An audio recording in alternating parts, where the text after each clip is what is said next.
ஸ்ரீமதே ராமானுஜாய நமஹ. பிரஷ்னோபனிஷத்தில் 2 பிரஷ்னங்களை பார்த்துள்ளோம். பிப்பலாதர் என்ற முனிவரிடத்தில் 6 சிஷ்யர்கள் சென்றார்கள்.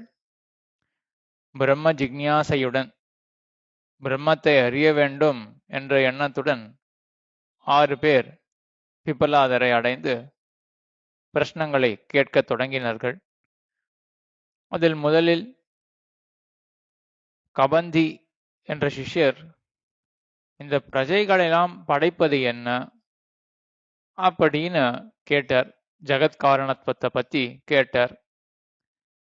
அதற்கு அந்த பிரஜாபதி பரபிரம்மமானது பிராணம் ரயி என்ற 2 தத்துவங்களை உண்டாக்கி அதன் மூலமாக பிரஜைகளை எல்லாம் படைக்கின்றது என்று பதில் உரைத்தார். அதற்கு பிறகு வைதர்பை என்பவர் பிப்பலாதரை கேட்டார், இந்த உடம்பை தாங்கக்கூடிய தேவதைகளில் சிறந்த தேவதை எது அப்படின்னு கேட்க, பிராணவாயு முக்கிய பிராணன் இருக்கு, அதுதான் சிறந்தது அப்படின்னு பிராணனை பத்தி 2வது பிரஷ்னத்துல விவரித்து சொன்னார் பிப்பலாதர். எதற்காக பிராணனை பத்தி சொல்லணும் என்றால், இந்த 6 பிரஷ்னங்களும் எப்படி அமைந்திருக்குன்னா, முதல் பிரஷ்னம் மட்டும்தான் நேர பரமாத்மாவை பத்தி, மற்ற 5ம் பிரத்யேகாத்ம சோதனத்துக்காக. சோதனம்னா அத சோதனம்னா கழுவுறதுன்னு அர்த்தம், அழுக்கெல்லாம் மலங்கள் எல்லாம் போக்குறதுன்னு அர்த்தம். அதாவது பிரத்யேகாத்மாவை பத்தி ஸ்பஷ்டமாக புரிஞ்சுக்கணும், எந்த சந்தேகத்துக்கு இடமின்றியே ஸ்பஷ்டமாக புரிஞ்சுக்கிறதுக்காக பிரத்யேகாத்மாவை பத்தி விளக்கி கொண்டு வர 5 பிரஷ்னங்கள்ல. அதுல 2வது பிரஷ்னத்துல பிராணனை பத்தின பிரஸ்தாவம் ஏற்பட்டது. இந்த 3வது பிரஷ்னத்திலையும் அதே பிராணனை பத்தி தான் கேள்வி. கௌசல்யர் அப்படின்றவர் பிப்பலாதரை கேட்கிறார், அரிஹி ஓம் அதஹ ஏனம் கௌசல்யः ஆஸ்வலாயனः பப்ரச்ச பகவன் குத ஏஷ பிராணः ஜாயதே கதம் ஆயாதி அஸ்மின் ஷரீரே ஆத்மானம் வா பிரவிபஜ்ய கதம் பிரதிதிஷ்டதே கேனோத்கிரமதே கதம் பாஹ்யம் அபிதத்தே கதம் அத்தியாத்மம் இதி அப்படின்னு இத்தனை கேள்விகள் கேட்கிறார் பிராணனை பத்தி.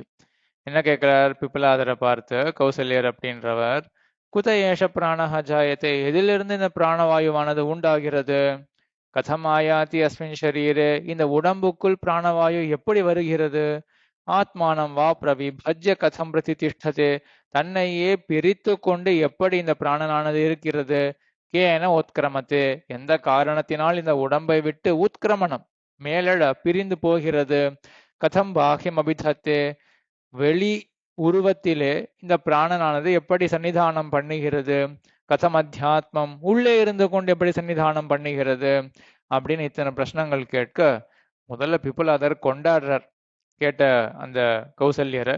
தஸ்மை சகோவாச்ச அதிப்பிரஷ்னான் பிருச்சசி பிரம்மிஷ்டோசி இது தஸ்மா தேகம் பிரவீமி இது. ரொம்ப அழகா கேட்க வேண்டிய கேள்விகளுக்கு அப்பாற்பட்ட கேள்விகளையும் கேட்கறியே, என்ன தெரியறதுன்னா பிரம்மிஷ்டஹாசி, பிரம்மத்துல நிஷ்டப்பட்டவனாக நீ இருக்கிறாய், தஸ்மா தேகம் பிரவீமி, ஆகையினால் இந்த காரணத்தினால் இப்படி ஒரு ஆர்வம் இருக்கிறபடினால உனக்கு நான் சொல்றேன் பதிலை அப்படின்னு சொல்ல ஆரம்பிக்கிறார்.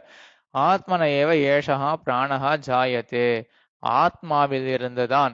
முதல் கேள்வி என்னது, கஸ்மாத் பிராணஹா ஜாயத்தே குதஹா ஜாயத்தே, எதிலிருந்து இந்த பிராணனானது ஏற்படுகிறது அப்படின்ற கேள்விக்கு பதில் ஆத்மன ஏவ, பரமாத்மா இடத்தில் இருந்துதான் இந்த பிராணனானது உண்டாகிறது. உபனிஷத் சொல்றது, ஏதஸ்மா ஜாயத்தே பிராணஹா மன சர்வேந்திரியாணிச்ச, ஏதஸ்மா ஜாயத்தே பிராணஹா மன சர்வேந்திரியாணிச்ச, இந்த பரமாத்மாவினிடத்திலிருந்துதான் இந்திரியங்கள் என்ன, மனசு என்ன, பிராணன் என்ன எல்லாமே உருவாகின்றன. ஆகையினால பரமாத்மா இடத்திலிருந்துதான் இந்த பிராணன் உருவாகிறது. முதல் கேள்விக்கு பதில். ஏஷா அடுத்த கேள்வி என்ன அப்படின்னா, கதமாயாதி அஸ்மின் ஷரீரே, இந்த உடம்புக்குள் பிராணவாயு எப்படி வந்து சேருகிறது அப்படின்னு 2வது கேள்வி. அதுக்கு பதில் உரைக்கிறார். யதஈஷா புருஷே சாயா ஏதஸ்மின் ஏதத் ஆததம் மனோகிருத்தேன ஆயாதி அஸ்மின் ஷரீரே, எப்படி ஒரு புருஷன் சென்றானே என்றால் சாயா நிழலானது பின்தொடருமோ. யாராவது கேள்வி கேட்பார்களா, எப்படி சாயானது பின்தொடர்கிறது, அது அதனுடைய சுபாவம். புருஷனை விட்டு சாயை பிரிந்தே இருக்காது. அவினாபூதம் அப்படின்னு சொல்லுவார்கள், பிரிந்தே இருக்காது. அது போலதான் என்ன காரணம் அப்படின்னு தனியா ஒரு காரணம் கிடையாது. இந்த உடம்புக்குள்ள ஜீவாத்மா புகுருவானே என்றால் கூட சேர்ந்து அவனை விட்டு பிரியாமல் பிராணனும் வந்தே ஆக வேண்டும். அதுதான் சொல்றார் மனோ அகிருத்தேன அப்படின்றார். அதுல ஒரு திருஷ்டாந்தம் வேற காட்டுறார். எப்படி மனசானது ஜீவனை விட்டு பிரியாமல் ஜீவன் உள்ளே புகுருமாகில் கூடவே சேர்ந்த மனசும் புகுருமோ, அகிருத்தேன தனியா ஒரு காரணம் ஒரு யத்தனம் எதுவும் கிடையாது, முயற்சியெல்லாம் தனியா ஒன்றும் தேவை கிடையாது. ஜீவாத்மா உள்ளே புகுந்தானே என்றால் மனசும் புகுந்தே ஆகணும். அந்த மனசை போலவேதான் பிராணனும் ஒரு காரணமின்றியே தனித்து ஒரு முயற்சியின்றியே தன்னிடையே புகுந்தே தீருவன். ஆகையினால எப்படி நிழலானது மனிதனை தொடருமோ அதே போல மனசும் பிராணனும் இந்த ஜீவாத்மாவை தொடர்ந்து இந்த சரீரத்திலே புகுறுகின்றன அப்படின்னு 2வது கேள்விக்கும் பதில் உரைத்தார். 3வது கேள்வி ஆத்மானம் வா பிரவிபஜ்ய கதம் பிரதிஷ்டதே அப்படின்னு கேட்டாரா. தன்னையே பிரித்து கொண்டு பிராணனானது எப்படி இருக்கும் அப்படின்னு கேட்டதுக்கு அதுக்கு பதில் சொல்றார். யதா சம்ராடேவ அதிகிருதான் வினியுங்கே ஏதான் கிராமான் அதிதிஷ்டஸ்வே இதி ஏவமேவ ஏஷா பிராணஹா இதரான் பிராணான் பிருதக் பிருதகேவ சந்நிதத்தே. எப்படி ஒரு ராஜா சம்ராட்டானவன் அவனுக்கு தான் எல்லா கிராமங்களும் சொத்து இருந்தாலும் சில கிராமங்களை சுட்டி ஒரு சிற்றரசனை குறித்து நீ இந்த கிராமத்தை ஆழ்வாய், அதிலிருந்து கரங்கள் பலி அதாவது டாக்ஸ் வரி அதெல்லாம் எனக்கு நீ சங்கிரகித்து கொடுப்பாய் அப்படின்னு பிரிச்சு பிரிச்சு கொடுக்குறானோ அதே போல இந்த பிராணன் ஒன்னாக இருந்து கொண்டு என்ன பண்றது அப்படின்னா உடம்புல இருக்கக்கூடிய பல பல ஸ்தானங்கள்ல அதிஷ்டானம் பண்ணி கொண்டு தன்னையே 5ஆக வகுத்து கொண்டு இருக்கிறது. அந்த 5 ஸ்தானங்களை மேலே விவரிக்கிறார். வாயூபஸ்தே அபானம் சக்ஷுஸ்ரோத்ரே முகநாசிகாபியாம் பிராணஹ ஸ்வயம் பிரதிஷ்டதே மத்தியே து சமானஹ ஏஷ ஹேதது புக்தம் மன்னம் சமம் நயதி தஸ்மாதேதா சப்தார்ச்சிஷः பவந்தி. அதுல முதல்ல வாயூபஸ்தே அபானம். அபானம் அப்படின்ற வாயு என்னென்னலாம் பிராணனுடைய விபாகம் இருக்கு, பிராண அபான உதான வியான சமான அப்படின்னு 5ஆக பிராணன் தன்னை வகுத்து கொண்டிருக்கு. அதுல முதல்ல அபான வாயுவை பத்தி சொல்றார். அது பாயு உபஸ்தத்துல அதிஷ்டானம் பண்ணி கொண்டு இருக்கும். அதாவது இந்த அபான வாயுன்றது பாயு உபஸ்தம் அப்படின்றது என்னன்னா மல ஜலங்களை கழிக்கக்கூடிய துவாரங்கள். அந்த துவாரங்களிலே இந்த அபான வாயுவானது இருக்கும். அது இருந்து என்ன பண்றது அப்படின்னா இந்த புருஷம் அதாவது உடம்புல ஏற்படக்கூடிய மலம் இருக்கு இல்லையா, அதை கீழே தள்ளணுமே, அதுக்கு இந்த அபான வாயு அங்க பயன்படுறது, அங்க இருந்து கொண்டு. ஆக இப்படி பிரிச்சுன்னு இருக்கு. அதான் முதல் பிரிவு பிராணனுடையது. 2வது பிரிவு அதுக்கு பிராணன் அப்படின்னே பெயர். பிராண அபான அப்படின்னு தானே ஆரம்பிக்கிறோம். அபான அப்படின்றத பார்த்தோம். முதல்ல இருக்கக்கூடிய பிராணன். ஆக முக்கிய பிராணனே 5ஆக பிரிச்சுன்றதுல ஒரு பிரிவுக்கு மறுபடியும் பிராணன் அப்படின்னே பெயர். அது என்ன பண்றதுன்னா சக்ஷுஸ்ரோத்ரே முகநாசிகாபியாம் பிராணஹா. அந்த பிராணவாயு தான் முகம் வழியாக வாய் வழியாக நாசிகா மூக்கு வழியாக வெளியேறுகிறது இல்லையா. காற்று வெளியே எக்ஸேல் பண்றோம் இல்லையா, நிஸ்வாசம் பண்றோமே, அப்போ வாயுவானது வெளியேறது. அதுதான் பிராணன் அப்படின்ற பெயரை பெற்றது. அது என்ன பண்றது அப்படின்னா சக்ஷுசுக்கும் ஸ்ரோத்திரத்துக்கும் அதிஷ்டாத்தாக இருந்து கொண்டு, அதாவது அதுக்கு சககாரியா இருக்கு. சக்ஷுஸ் வேலை செய்யணும், ஸ்ரோத்திரம் வேலை செய்யணும், ஸ்ரோத்திரம்னா செவி, இதெல்லாம் வேலை செய்யணும் அப்படின்னா இந்த பிராணவாயுவானது தேவைப்படுறது. அதே போல மத்தியது சமானஹா, உடம்பினுடைய மத்திய பாகம் இருக்கு அபானத்துக்கும் அதே போல இந்த பிராணனுக்கும் மத்திய. ஏன்னா பிராணன்றது முகத்துல இருக்கு, வாய் அதே போல மூக்கு அது எல்லாமே முகத்துல இருக்கு. அங்க இருக்கக்கூடியது பிராணவாயுன்னு பார்த்தோம். வாயு உபஸ்தத்தில் இருக்கக்கூடியது அபானன் பார்த்தோம். மத்தியத்துல இது இரண்டுக்கும் நடுவிலே இருக்கக்கூடியது அது அதாவது சரீரத்தினுடைய மத்தியத்திலும் என்றும் சொல்லலாம். அதுல இருக்கக்கூடியதுதான் சமான வாயு அப்படின்றது. அது என்ன பண்றதுன்னா ஏஷஹேதத் புக்தம் அன்னம் சமம் நயதி. இந்த வாயு தான் என்ன பண்றதுன்னா சாப்பிடப்பட்ட அன்னத்தை சமமாக ஆக்குகிறது. சமமாக ஆக்குகிறது அப்படின்னா சாப்பிடப்பட்ட அன்னத்துல சப்த தாத்துக்கள் இருக்கும். அந்த சப்த தாத்துக்களையும் பிரிச்சு கொடுக்கறது. ஜாடராக்னி அப்படின்னு வைஸ்வானராக்னி இங்க ஜடரத்துல அதாவது உதரத்துல வயிற்றுல இருக்கிறது வைஸ்வானராக்னி. அந்த அக்னியானது ஜொலிக்க வேண்டும் அப்படின்னா அதுக்கு இந்த சமான வாயு தேவைப்படும். அந்த சமான வாயு அக்னி மூலமாக என்ன பண்றது? சாப்பிட்ட அன்னத்தை அது சப்த தாத்துக்களாக பிரித்து கொடுக்கிறது. தஸ்மாதேதாக சப்தார்ச்சிஷா பவந்தி. ஆகையினாலதான் இந்த சமான வாயுவால தான் 7 ஜுவாலைகளை பெற்று நன்றாக விளங்குகிறது. இது ஜாடராக்னி என்றது. ஆக 3 வாயு 3 பிராணனை பத்தி சொன்னார். அதற்கு பிறகு ஹிருதிஹேஷா ஆத்மா அத்திர ஏததேகசதம் நாடீனாம் தாசாம் சதம் சதம் ஏகைகஸ்ய துவாசப்திதிஹி பிரதிசாக்கா நாடி சகசிராணி பவந்தி ஆசு வியானச்சரதி அப்படின்னு அடுத்தது வியான வாயுவை பத்தி சொல்றார். அதை சொல்லும் பொழுது ஹிருதயத்துல முதல்ல இந்த ஆத்மா இருக்கு அப்படின்றத காட்டுறார். ஜீவாத்மா எங்க இருக்கான்? உடம்புக்குள்ள எங்க இருக்கான் அப்படின்னா ஹிருதியேஷா ஆத்மா. எந்த இடத்துல சமான வாயுன்றது என்ன பார்த்தோம் நம்ம? அபானத்துக்கும் பிராணனுக்கும் நடுவில் இருக்கக்கூடியது. அதாவது முகத்துக்கும் பாயு பசங்களுக்கும் மத்திய இருக்கக்கூடிய இடத்தில் அப்படின்னு பார்த்தோம் இல்லையா? அதான் அங்கதான் ஹிருதயமும் இருக்கு. அங்க ஹிருதயத்துலதான் சமான வாயுவும் சஞ்சரிக்கிறது. அதே ஹிருதயத்துலதான் ஜீவாத்மாவும் இருக்கான். அப்படிப்பட்ட ஹிருதயத்துல ஏகசதம் நாடியனாம் அப்படின்னு 101 நாடிகள் இருக்கின்றன. ஹிருதயத்திலிருந்து புறப்படக்கூடிய 101 நாடிகள். தாசாம் சதம் சதம் ஏகைகஸ்யா துவாசப்திதிஹி அப்படின்னு ஒவ்வொரு அந்த 100 நாடிகள் 101 நாடிகள்லயும் 72 கிளை நாடிகள் பிரியும். அந்த கிளை நாடிகளுக்கும் பிரதிசாகா நாடி சகசிராணி பவந்தி அப்படின்னு அந்தந்த ஒரு பிரதிசாகைக்கும் கிளை நாடிக்கும் மறுபடியும் 1000 பிரிவுகள் உண்டு. ஆக மொத்தம் இந்த உடம்புல 72,000 நாடிகள் இருக்கு அப்படின்னு இது ஆயுர்வேதத்திலும் இப்படிதான் சொல்றா. 72,000 நாடிகள் உடம்புல உள்ளன அப்படின்னு. சரி, பிராணனுக்கும் இதுக்கு என்ன சம்பந்தம் அப்படின்னா ஆசு வியானச்சரதி. இந்த 72 நாடிகள் மூலமாதான் வியானன் அப்படின்ற வாயுவானது சஞ்சரிக்கிறது.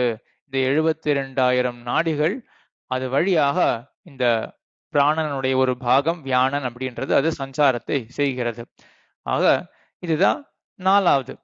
ஆக என்ன பார்த்தோம்? பாயு பஸ்தத்துல அபானம் அப்படின்ற வாயு இருக்குன்னு பார்த்தோம். முகநாசிகா வழியாக புறப்படக்கூடியது அதுக்கு பிராணன் என்றே பெயர் அப்படின்னு பார்த்தோம். மத்திய சஞ்சரிக்கக்கூடியது ஜாடராக்னியை வளர்க்கக்கூடியது அது சமானம் அப்படின்றது பார்த்தோம். 72,000 நாடிகள் வழியாக சஞ்சரிக்கக்கூடியது அது வியானன் அப்படின்றது பார்த்தோம். மிச்சப்பட்டது உதானன் அப்படின்ற வாயு பிராணன். அதுக்கு அதை பத்தி சொல்றார். அச்ச ஏகையா ஊர்த உதானஹா புண்ணியன புண்ணியம் லோகம் நயதி பாபேன பாபம் உபாபியாமேவ மனுஷ்யலோகம். இந்த ஒரு வாக்கியத்தினாலேயே 2 கேள்விக்கு பதில் சொல்லிட்டார். உதானன் அப்படின்றத பத்தியும் சொல்றார். அதே போல இந்த கபர்தி அப்படின்னு வைதர் இந்த கௌசல்யர் அப்படின்றவர் என்ன கேட்டார்? பிராணவாயுவானது எக்காரணத்தினால் உத்கிரமணத்தை அடைகிறது, சரீரத்தை விட்டு மேலே எழுகிறது அப்படின்ற ஒரு கேள்வி கேட்டாரா? அதுக்கும் விடையாக இந்த வாக்கியமே அமைந்திருக்கு. எப்படின்னா இந்த உதான வாயு என்ன பண்றதுன்னா அச்ச ஏகையா ஊர்துவாக உதானஹா, ஒரு நாடி வழியாக இந்த உதான வாயு புண்ணியன புண்ணியம் லோகம் நயதி. இந்த ஜீவாத்மா புண்ணியம் பண்ணியிருந்தானே என்றால் இந்த உதான வாயு தான் என்ன பண்றதுன்னா ஒரு நாடி வழியாக அவன் புண்ணிய லோகத்தை அடையும்படியாக அவனை அழைத்து கொண்டு போறது. பாப்பேன பாப்பம், ஒரு காலம் இந்த ஜீவாத்மா பாப்பம் பண்ணியிருந்தான்னு வச்சுப்போமே, அப்போ நரகத்துக்கு அழைத்து கொண்டு போகிறது. உபாபியாமேவ மனுஷலோகம், 2மே பண்ணியிருந்தானே அப்படின்னா ஸ்வர்க்கத்துக்கும் ஆக்ஷன் போறது, நரகத்துக்கும் ஆக்ஷன் போறது. அதுக்கப்புறம் எல்லாருக்குமே சேர அவனை மனுஷ லோகத்துக்கு மறுபடியும் கொண்டு வந்து சேர்க்கிறது. ஆக இந்த மாதிரி ஜீவாத்மாவுடைய புறப்பாடு சரீரத்தை விட்டு பிரியும் பொழுது இந்த உதான வாயு தான் அவனை வெள்ளே எழுப்புகிறது. ஆக இப்போ ஒரு கேள்வி உதான வாயு என்ன பண்ணித்து அப்படின்றதுக்கு இந்த பதில் இருக்கு. கூடவே சேர்த்து கேன உத்கிரமத்தே அப்படின்னு அந்த கௌசல்யர் கேட்டார். எந்த காரணத்தினால் பிராணன் உடம்புக்குள்ள சஞ்சாரம் பண்ணிட்டு இருக்கு, ஏன் வெளில போறது அப்படின்னா இவனுடைய புண்ணிய பாபத்தினால சரீரம் கிடைச்சது, அது முடிஞ்சு போன பிறகு இவன் மறுபடியும் என்ன இவனுக்கு சஞ்சிதமாக இருக்கோ கர்மம் அதுக்கு சேர அடுத்த லோகத்துக்கு போய் இவனை தள்ளணும் இல்லையா? அப்போ அந்த ஜீவாத்மாவுடன் கூடவே சேர்ந்து இதுக்கும் உத்கிரமணம், இதுக்கும் பிரிவானது சரீரத்திலிருந்து ஏற்படும் அப்படின்றதையும் தெரிவித்தார். அதற்கு பிறகு மற்றொரு கேள்வி கேட்டார் இல்லையா கௌசல்யர்? அவர் என்ன கேட்டார் அப்படின்னா இந்த பிராணவாயு உடம்புக்குள்ள சஞ்சாரம் பண்றது, இதே பிராணவாயுவானது பகிஹி வெளியில எப்படி இருக்கு அப்படின்ற கேள்விக்கு பதில் உரைக்கிறார் பிபலாதர். ஆதித்யோகவை பாஹ்ய பிராணஹா உதயதி ஏஷ ஹேனம் சாக்ஷுஷம் பிராணம் அனுகிரண்ணானஹா பிருத்திவியாம் யா தேவதா சைஷா புருஷஸ்ய அபானம் அவஷ்டபிய அந்தராயத ஆகாஷ ச சமானஹ வாயுர்வியானஹ தேஜோஹ வா உதானஹ தஸ்மாத் உபசாந்த தேஜாஹ புனர்பவம் இந்திரியேர் மனசி சம்பத்யமானைஹி யச்சித்தஸ்தேனைஷ பிராணம் ஆயாதி அப்படின்னு இந்த 5 பிராணங்களும் பிராண அபான வியான சமான உதான அப்படின்னு இருக்கக்கூடிய 5 பிராண வாயுக்களும் வெளிப்புறத்தில் எப்படி இருக்கின்றன என்றால் அதற்கு சதிருஷமான சில பதார்த்தங்களை சொல்லுகிறார், சதிருஷமான சில வஸ்துக்களை சொல்லுகிறார்.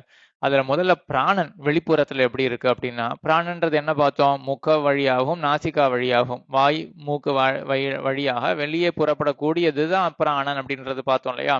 அது என்ன பண்ணித்துன்னு பார்த்தோம்? கண்ணுக்கும் செவிக்கும் உபகாரம் பண்ணித்து. அது ஒழுங்கா ஓடின்னு இருக்கிறபடினாலதான் கண்ணும் செவியும் சரியாக வேலை செய்கின்றன அப்படின்ற பார்த்தோம் இல்லையா? இப்ப அப்படிப்பட்ட பிராண வாயுவுக்கு வெளிப்புறத்தில் இருக்கக்கூடிய என்ன வஸ்துவானது சதிர்ஷமாக ஒப்பாக இருக்கும் என்றால் ஆதித்யோகவை பாஹ்ய பிராணஹா. இந்த ஆதித்யன் இருக்கானே அவன் தான் சரியான ஒப்பு. எப்படின்னா அவன் தானே இந்த சக்ஷுசானது வேலை செய்யும்படியாக உபகரிக்கிறான். ஆதித்யன் இருந்தா தானே நம்ம வெளிச்சத்தில் எல்லாத்தையும் பார்க்க முடியும். ஆகையினால அவன் என்ன பண்றான்னா இந்த பிராணனுக்கு ஒப்பாக இருக்கான். ஆகையினால அந்த ஆதித்யனே தான் வெளிப்புறத்தில் இருக்கக்கூடிய பிராணன் அப்படின்னு உபாசனம் பண்ணணும் அப்படின்னு தாத்பரியம். ஆக இந்த உபநிஷத்துல எல்லாமே என்ன வரும்? வித்தியைகள் தானே சொல்லப்படுறது. வித்தியைன்னா என்னது? உபாசனம் தான். ஆக இந்த பிராணனை இப்படி உபாசிக்க வேண்டும். சரி, பரமாத்மாவை தானே உபாசனம் பண்ணணும், இந்த பிராணனெல்லாம் போய் உபாசனம் பண்ணணுமா அப்படின்னா எல்லாமே நேரம் நம்மளால பரமாத்மாவெல்லாம் உபாசனம் பண்ண முடியாது. 2 நிமிஷம் பெருமாளை தியானிக்கலாம் முடியாது.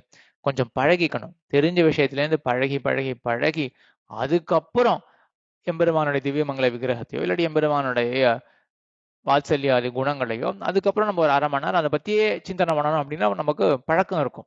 பழகி நம்ம தியானத்துல உட்காரத்துக்கு சம்பாவனை இருக்கு. எடுத்த மாத்திரத்திலேயே 1/2 நிமிஷம் எம்பெருமானுடைய வாத்சல்யத்தை பத்தி நினைச்சுன்ற அப்படின்னா நம்ம மனசு நிக்காது.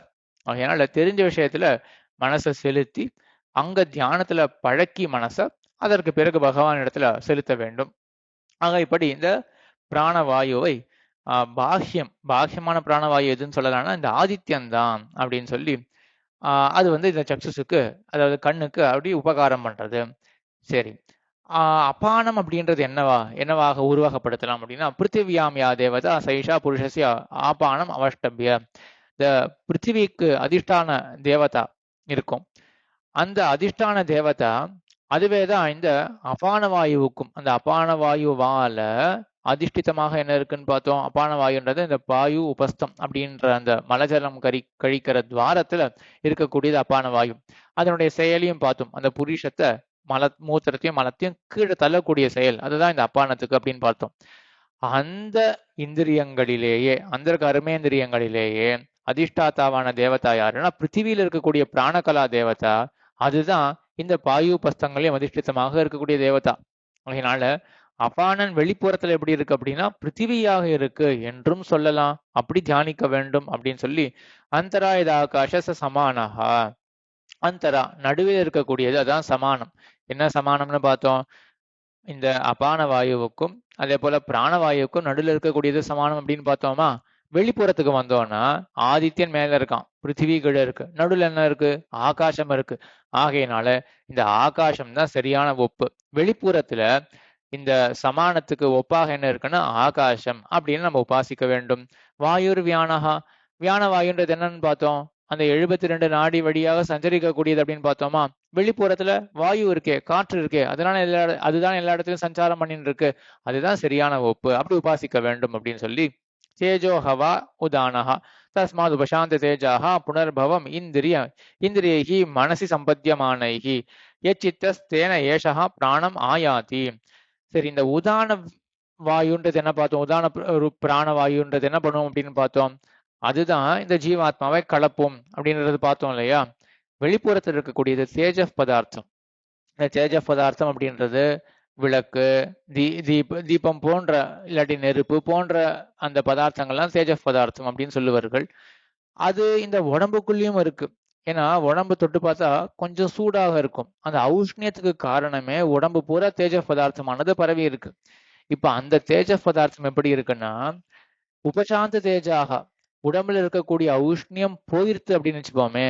அது எதை காட்டும்? அப்படின்னா ஜீவாத்மா புறப்பட்டு விட்டான் என்றதை காட்டும். இந்த உதான வாயு எதுக்கு பயன்படுகிறது? ஜீவாத்மாவுடைய புறப்பாட்டுக்கு பயன்படுகிறது. அதனுடைய வெளி பாக்கியமான வேஷம் எப்படி இருக்கலாம் அப்படின்னா, தேஜஸ் வழியாக நம்ம உருவகப்படுத்தலாம். தேஜஸ் போல அப்படின்னு. ஏன்னா அந்த தேஜஸ் என்ன பண்றதுன்னா, அது வெள்ள நெருப்பாக இருக்கு அப்படின்றது மட்டும் கிடையாது. உள்ளேயே தேஜஸ் ஆனது இருக்கு உடம்புக்குள்ளேயே. அந்த ஔஷ்ணியம், அந்த சூட்டு தன்மை இருக்கிறதுனால தான் அத தொட்டு பார்த்தா உடம்பு சுடுறது.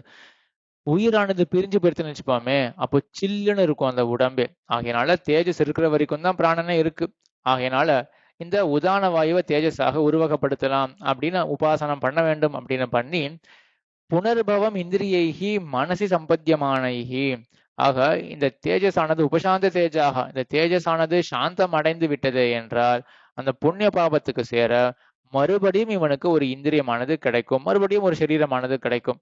எச்சித்தகா தேன ஏஷகா பிராணமாயாதி.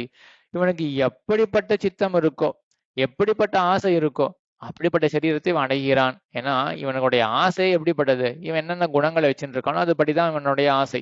அந்த குணங்கள் எல்லாமே புண்ணிய பாப கிருத்தமாக தான் இருக்கும். அதனால புண்ணிய பாபத்துக்கு சேர அடுத்த ஒரு சரீரத்தை இவன் அடைகிறான். அப்படின்னு இப்படி என்ன பண்ணிது உபனிஷத்தானது இந்த 5 பிராணன்களுக்கும் ஒப்பான 5 பாக்கிய பதார்த்தங்களை சொல்லி, பிராணஸ்தேஜசா யுக்தா சஹ ஹி சஹ ஆத்மனா யதா சங்கல்பிதம் லோகம் நயதி. இந்த பிராணனானது தேஜஸால சேர்ந்து இருக்கு. அதுக்கு முன்னாடி என்ன சொன்னார் அப்படின்னா, எச்சித்தா தேன ஏஷகா பிராணமாயாதி அப்படின்னு இந்த ஜீவாத்மாவானவன் கிளம்புற காலத்துல பிராணனை போய் அடைகிறான். சுதகா உபனிஷத்துல ஸ்ரீபாஷ்யத்துல என்ன நிர்ணயம் இருக்குன்னா, ஜீவாத்மாவை பிராணன் வந்து அடைகிறது. அந்த 2 பேரும் சேர்ந்து பஞ்சபூதங்களை அடைகிறார்கள். அதுக்கப்புறம் தேஜஸ் பரஸ்யாம் தேவதாயம் அப்படின்னு இதெல்லாம் உத்கிரமண காலத்துல, ஜீவாத்மா மரணம் எய்தின பிறகு புறப்படுற காலத்துல, அப்பொழுது அது ஸ்ரீ வைகுண்டத்துக்கு அர்த்திராதிகதி மூலமா போகக்கூடிய அந்த காலத்தை சொல்லும் பொழுது இதுதான் கிரமம் அப்படின்னு ஸ்ரீபாஷ்யத்துல காட்டுறார் எம்பெருமானார்.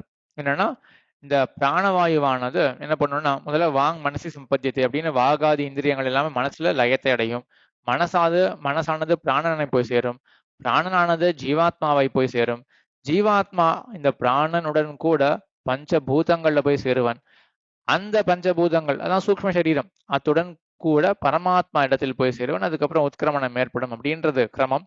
இங்க வந்து பிராணவாயுவை பத்தி பிரஸ்தாவம் இருக்கிறதுனால ஜீவாத்மா வந்து பிராணனை சேருகிறது அப்படின்னு சொல்லி, பிராணஹா தேஜசா யுக்தகா. இந்த பிராணவாயுவானது தேஜஸ். தேஜஸ் அப்படின்னா பஞ்சபூதங்களுக்கும் உபலட்சணம். அந்த சூக்ம சரீரத்துடன் போய் சேருகிறது. சக ஆத்மனா யதா சங்கல்பிதம் லோகம் நயதி. அதற்கு பிறகு இந்த ஆத்மாவுடைய புண்ணிய பாபத்துக்கு சேர வேண்டிய லோகத்துக்கு போய் அந்த பிராணவாயுவானது சேருகிறது. ஜீவாத்மா தான் சேரதான். ஆனா பிரகரணமானது பிராணனை பத்தி இருக்கிறதுனால மொத்த போக்கஸையும் பிராணன் இடத்துல திருஷ்டியை செலுத்துறார். பிராணன் போய் சேருகிறது அப்படின்றார். ஏவம் வித்வான் பிராணம் வேத நகாசிய பிரஜா ஹீயத்தே அமிர்தோ பவதி ததேஷ ஸ்லோகா. இப்படி எந்த ஒரு வித்வானானவன் பிராணனை அறிகிறானோ, பிராணம் வேத அப்படின்றா, பிராணனை அறிகிறானோ அப்படின்றது போதாது. உபனிஷத் பொறுத்த வரையிலும் எங்கெங்கெல்லாம் வேதனம் அப்படின்னு வருதோ, வேதனம் அப்படின்னா வெறும் அறிவுன்றது மட்டும் கிடையாது, உபாசனம் அப்படின்னு அர்த்தம். ஒரு நொடி இந்த பிராணன் இப்படிலாம் இருக்கு அப்படின்னு அறிஞ்சா போதாது, அதையே தினந்தோறும் தியானிக்க வேண்டும், பிராண உபாசனம் பண்ண வேண்டும். எவன் அப்படி உபாசனம் பண்ணுகிறானோ நகாசிய பிரஜாகியதே, அவனுக்கு தன்னுடைய பிள்ளைகள் ஒரு குறையும் தன்னுடைய பிரஜைகளுக்கு வராது, பிள்ளைகளுடன் சௌக்கியமாக இருப்பான். அதுவா முக்கியம். அதுல அவாந்தர பலன், முக்கியமான பலன் சொல்றது அமிர்தோ பவதி, அவன் மோட்சத்தை அடைகிறான். ஏன்னா பிராணோபாசனம் பண்ண பிரத்யேகாத்ம விசோதனம் பிறக்க, அதுக்கப்புறம் பரமாத்ம உபாசனத்துக்கு அது இடம் கொடுக்க அவன் மோட்சத்தை போய் அடைவான். ததேஷ ஸ்லோகா, இப்படிப்பட்ட ஸ்லோகமானது சொல்லப்பட்டது. அதுக்கப்புறம் இந்த உபனிஷத் இந்த பிரச்சனத்தினுடைய ஒரு சங்கிரக ஸ்லோகம் சொல்றார். உற்பத்தியும் ஆயாத்தியும் ஸ்தானம் சொல்றார் அப்படின்னா உபனிஷத்தானது சொல்றது. உற்பத்தியும் ஆயாத்தியும் ஸ்தானம் விபுத்வம் சைவ பஞ்சதா அத்தியாத்மம் செய்வ பிராணசிய விஜ்ஞாய அமிர்தமஷ்ணுதே விஜ்ஞாய அமிர்தமஷ்ணுதே இதி.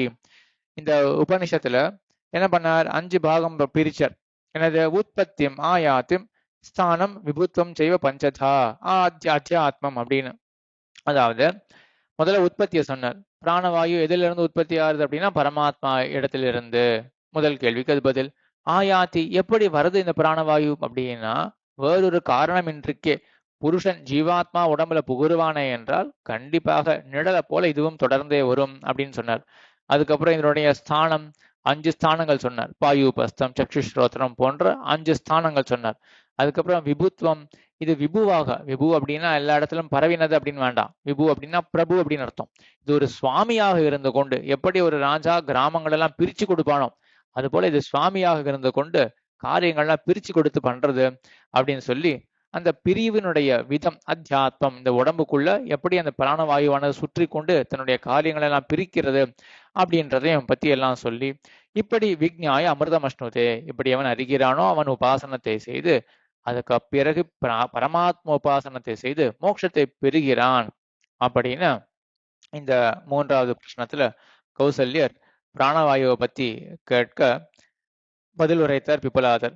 இதற்கு மேல 4ஆம் பிரश्னத்திலையும் காணி அஸ்மின் ஜாகிரதி கதர ஏஷ தேவஹா ஸ்வப்னான் பஷ்யதி அப்படின்னு மேற்கொண்டு பிரத்யேகாத்மாவை பத்தின பிரச்சனங்கள். ஏன்னா இந்த 5 பிரச்சனமும் முதல் பிரச்சனை மட்டும் தான் பரமாத்மா பத்தி, மற்ற 5 பிரச்சனைகள் எல்லாம் பிரத்யேகாத்மா ஜீவாத்மா பத்தி அப்படின்னு பார்த்தோம் இல்லையா. 3வது பிரச்சனை வரைக்கும் பிராணனை பத்தி முடிச்சார். அப்படிப்பட்ட பிராணன் கொண்ட இந்த ஜீவாத்மாவை பத்தின கேள்விகள், ஆச்சரியமான கேள்விகள் எல்லாமே 4ஆம் பிரச்சனத்துல சௌரியாயணி அப்படின்றவர் கேட்க போறார். அதை பத்தி அடுத்தது பார்க்கலாம். ஆழ்வார் திருவடிகளே சரணம், எம்பெருமானார் திருவடிகளே சரணம், ஜீயர் திருவடிகளே சரணம்.